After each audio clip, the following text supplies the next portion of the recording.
முதலாக கல்லினால் உருவாக்கப்பட்ட குடைவரை கோயில் அப்படின்றத நம்ம உறுதியாக சொல்லலாம்.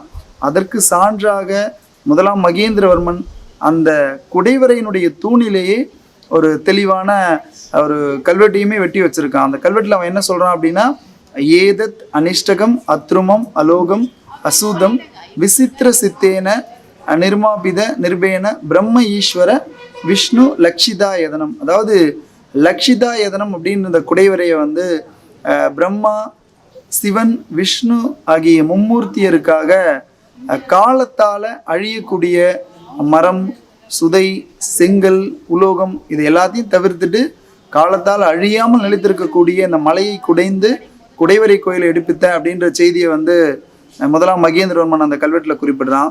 அதில் இன்னொரு சிறப்பான விஷயம் என்ன அப்படின்னு பார்க்கணுங்கன்னா, முதலாம் மகேந்திரவர்மன் வந்து இந்த கல்வெட்டில் என்ன சொல்கிறான்னா, தன்னை வந்து விசித்திர சித்தன் அப்படின்னு அடையாளப்படுத்திக்கிறான். ஏன் தன்னை விசித்திர சித்தன் அப்படின்னு சொல்கிறான்னு பார்த்தீங்கன்னா, இந்த செயலை அவன் செய்யக்கூடிய இந்த செயலை வந்து விசித்திரமானதாக சொல்கிறான். அதாவது இந்த மலையை இயற்கையாக இருக்கக்கூடிய மலையை கொடைஞ்சு அதில் இந்த மாதிரியான ஒரு பிரம்மாண்டமான கோயில் எடுத்ததால் அவனை தன்னைத்தானே விசித்திர சித்தன் அப்படின்னு அடையாளப்படுத்திக்கிறான். ஸோ இன்றைக்கி நம்ம பார்க்கக்கூடிய பெரிய பெரிய கற்கோயில்கள் அத்தனைக்குமே அடித்தளம் எங்கேருந்து தொடங்குச்சு அப்படின்னு பார்த்தீங்கன்னா, இந்த முதலாம் மகேந்திரவர்மன் கிட்ட தான் தொடங்குச்சு.